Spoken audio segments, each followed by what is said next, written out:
Aujourd'hui, on va faire quelque chose de fascinant. On va plonger dans l'ADN même de la musique classique turque. Et pour nous guider dans cette exploration, on va s'appuyer sur la thèse de Peter Salvucci intitulée Technique de composition musicale turque. On a tous déjà entendu ce son-là, hein? C'est quelque chose qu'on reconnaît presque tout de suite. Mais qu'est-ce qui se cache vraiment derrière? C'est beaucoup, beaucoup plus complexe qu'on le pense. Alors, c'est quoi le secret? Eh bien, la réponse, en fait, elle est dans son architecture. Faut voir ça comme un édifice vraiment sophistiqué qui repose sur 3 grands piliers. C'est ces 3 concepts-là qui gèrent tout, le rythme, la mélodie et même l'harmonie. OK, voici notre feuille de route. On va commencer avec le plan d'ensemble, le blueprint du son si on veut. Ensuite, on va décortiquer nos 3 piliers. D'abord, le moteur rythmique, ce qu'on appelle l'usul. Puis, l'âme mélodique, le makam. Et enfin, on va voir comment on ajoute une nouvelle dimension à tout ça et comment la tradition et l'innovation finissent par se rencontrer. Alors commençons par la base, la fondation de tout ça, le rythme. Sauf que dans la musique turque, c'est tellement, mais tellement plus qu'un simple 1, 2, 3, 4. Et voilà, on arrive à l'usul. Oubliez tout de suite le 4/4 ou le 3/4 qu'on connaît bien. L'usul, ce n'est pas juste une mesure. C'est un cycle complet, un vrai motif qui se répète avec sa propre grammaire de temps fort et de temps faible. C'est vraiment la colonne vertébrale de la pièce. Et attention, c'est pas une idée nouvelle, là. Ça remonte jusqu'au 13e siècle. Le théoricien Safi-ud-Din en parlait déjà.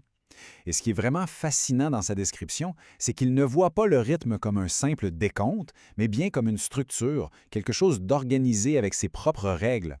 Au 20e siècle, un théoricien du nom de Hüseyin Saadettin Arel a avancé une idée géniale. Il a dit, en gros, regardez, tous ces rythmes super complexes, au fond, c'est juste des blocs de base, des blocs tout simples qu'on a mis ensemble. C'est un peu comme des Legos rythmiques. Et regardez ça, c'est l'exemple parfait. On prend un petit bloc de 2 temps, le Nîmes Sofiane, on lui ajoute un bloc de 3 temps, le sommeil, et hop, 2 plus 3, ça nous donne 5 temps. On a un nouveau rythme, Turk Aksao. Après, on prend ce rythme-là, on lui ajoute un bloc de 4 temps et on obtient un rythme de 9 temps. C'est de l'ADN rythmique, c'est vraiment fascinant. Et là, tenez-vous bien, ces cycles peuvent devenir vraiment complexes. On parle de certains comme le Mohammed qui dure 32 temps. 32, imaginez la toile de fond rythmique que ça donne à un compositeur pour travailler. C'est immense. Bon, on a notre squelette rythmique, l'usul. C'est solide. Mais un squelette, ça a besoin, eh bien, d'une âme pour prendre vie. Et cette âme, c'est le makam. Souvent, on entend dire que le makam, c'est comme une gamme, mettons une gamme de do majeur. Mais c'est vraiment pas lui rendre justice. Une gamme, c'est une liste de notes. Point. Un makam, c'est une histoire. C'est une feuille de route qui dit au musicien par où passer, quelle émotion créer. C'est tout un voyage. Alors, comment un makam obtient-il son identité propre? Grâce à son tchechni. Et j'adore ce mot parce que ça veut dire saveur. C'est exactement ça. Ce sont des petites bouchées mélodiques, des fragments qui donnent à chaque makam son goût unique, sa couleur particulière. OK, donc on a toutes ces saveurs mélodiques bien distinctes. Mais alors, comment on fait pour bouger d'une ambiance à une autre dans une même pièce? Comment un compositeur peut nous faire passer de la joie à la mélancolie, par exemple? La solution est juste géniale. Ça s'appelle le getchki, c'est une sorte de modulation. L'idée, c'est de trouver un chechni, une saveur, que 2 makams différentes ont en commun. Et ce chechni devient une passerelle, un pont super fluide pour nous amener d'un monde mélodique à un autre. C'est brillant.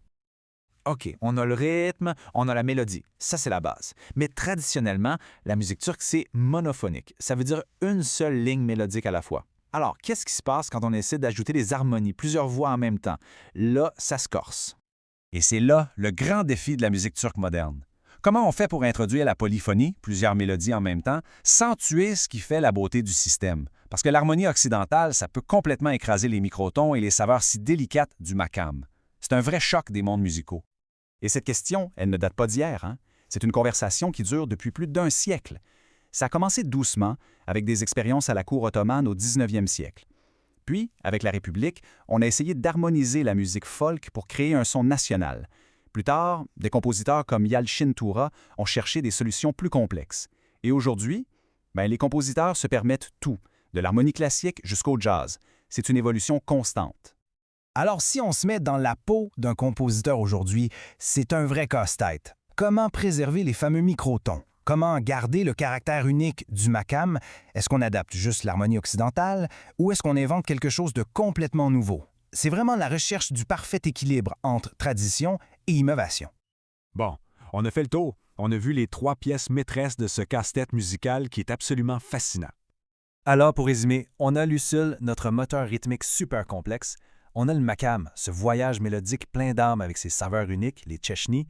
Et finalement, on a la polyphonie, cette quête moderne pour ajouter de nouvelles dimensions. Ces 3 piliers-là, c'est le passé, le présent et l'avenir de cette musique. S'il y a une chose à retenir de tout ça, c'est que la musique classique turque, ce n'est pas figé dans le temps.